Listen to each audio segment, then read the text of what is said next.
Bonjour à toutes et à tous, ici Moontaurus et bienvenue dans ce Morning Bull Run. La map est rouge en mensuel, la map est rouge en hebdomadaire et en journalier. La map est rouge également, on n'a que du rouge. Qu'est-ce qui se passe? Comment ça se fait? Bien sûr, il y a le conflit entre l'Iran et Israël, il y a un contexte géopolitique qui est défavorable, mais vous allez voir, il y a encore des news qui sont assez intéressantes à mentionner et on a une situation qui va sur le court terme potentiellement s'améliorer. On va voir ça dans le morning, c'est parti.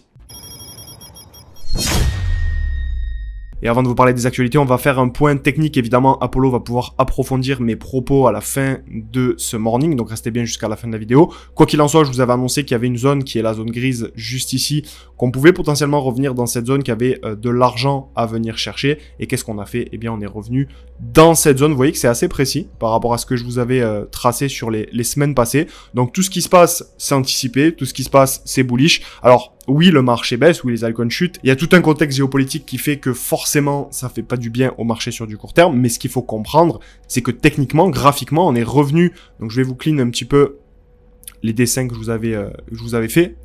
Mais l'idée à comprendre, c'est qu'on est revenu sur des zones qui sont des zones extrêmement intéressantes et extrêmement pertinentes. Donc, tout d'abord, on est venu combler cette zone de déséquilibre ici. Donc, la zone de fair value gap qu'on avait tracée ensemble. On est revenu la combler totalement. On est venu connecter les mèches qui se trouvaient ici, ok, avec celle-ci, juste là.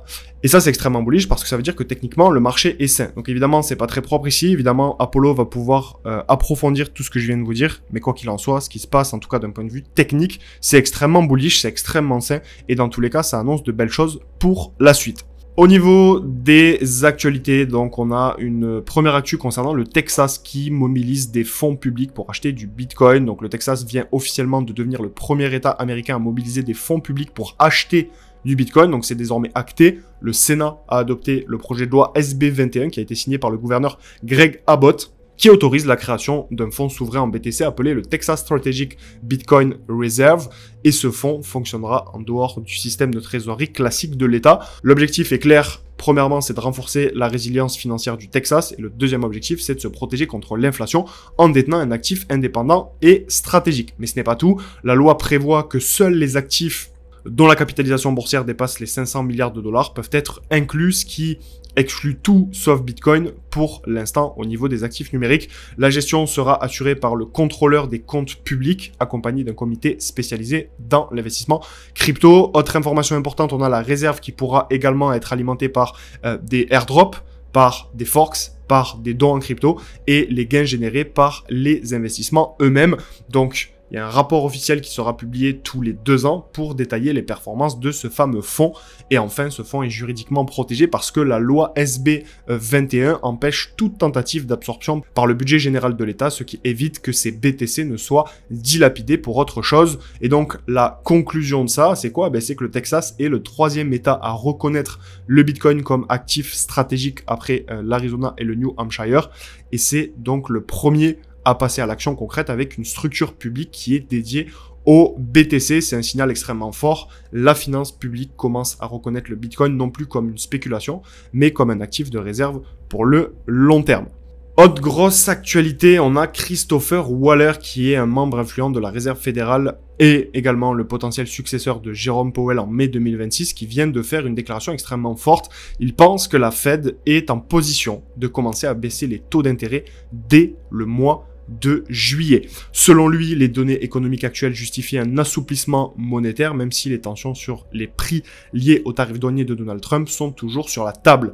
Donc on a Waller qui insiste et qui dit que nous n'avons pas vu encore le fameux choc inflationniste que tout le monde redoute. Et donc pour lui, s'il y a un choc, ce serait un effet ponctuel et donc pas de quoi justifier une inflation persistante. Il préconise de commencer lentement les baisses de taux pour éviter les surprises, mais surtout de lancer le mouvement dès maintenant. Donc le problème, c'est qu'au sein de la Fed, les avis sont partagés. On a certains qui veulent attendre plus de data, d'autres qui envisagent déjà 2 à 3 baisses de 25 points de base d'ici fin 2025. Powell, lui, reste prudent. Il veut éviter qu'un petit pic d'inflation ne se transforme en un vrai problème structurel. Donc, l'idée à comprendre ici, c'est que, en fait, on parle toujours de Powell parce que c'est la figure de la Fed, mais Powell, c'est pas le seul à prendre les décisions, hein. la Fed, pardon, c'est un comité. Et donc, ils sont nombreux à prendre des décisions. Et donc, on a l'un des membres les plus importants de la Fed derrière Powell qui, lui, annonce qu'une baisse des taux d'intérêt serait la meilleure chose qui pourrait se passer. Et comme souvent, on a Donald Trump qui s'en est mêlé. Il a violemment critiqué Powell, encore une fois, l'accusant de faire perdre des centaines de milliards de dollars aux États-Unis et de refuser de baisser les taux pour aider à gérer la dette. Ils veulent une baisse immédiate de 2,5% pour alléger les paiements d'intérêt du gouvernement. Mais Waller lui a répondu sans détour, la Fed n'est pas là pour financer l'État. Son rôle, c'est l'emploi et la stabilité des prix. Le reste, c'est le job du Congrès et du Trésor américain. Donc en gros, on a, bon, il y a plusieurs articles qui ont mentionné cet événement-ci. Je vous laisserai aller checker de votre côté si vous voulez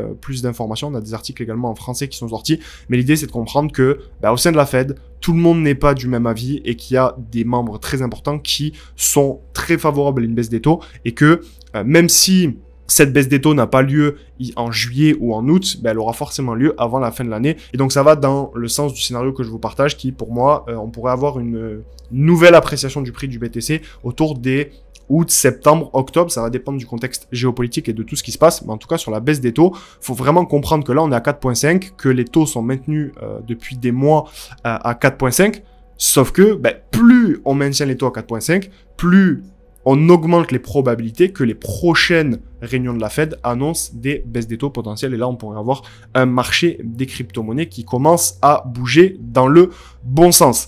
C'est tout pour ce morning. Je vous laisse avec Apollo Taurus pour la partie technique pour qu'il puisse approfondir la vision que je vous ai partagée en début de vidéo. N'hésitez surtout pas à rejoindre le canal Telegram. Vous avez le lien en description. Et quant à moi, je vous dis à très vite pour une nouvelle vidéo sur la chaîne YouTube.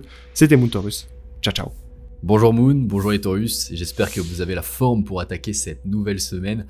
Alors pour rappel, la semaine dernière, je vous avais indiqué cette zone de bloc juste ici. Je vous avais dit qu'on pouvait venir retester cette zone et combler la fair value gap juste ici. Donc c'est exactement ce qu'on a fait. On est en train de contracter la volatilité, tout simplement cette phase de petite réaccumulation pour prendre notre élan pour continuer la tendance tranquillement à la hausse, et je pense que l'on peut continuer de consolider, de retracer sur les prochaines semaines, avoir quelque chose comme ça. On a un triangle de compression qui est en train de se former entre la trendline juste ici et l'ancienne ATH ici. Donc on a la zone de résistance ici sur les 109 110 000 dollars environ, et on pourrait contracter entre ces deux niveaux jusqu'à tout simplement partir à la hausse sur des nouveaux ATH. Maintenant, on a également un scénario avec un retracement un petit peu plus profond, où on viendrait combler cette zone de déséquilibre autour des 90 000 dollars. On voit que si on trace le Fibonacci ici, on est en zone discount de la structure.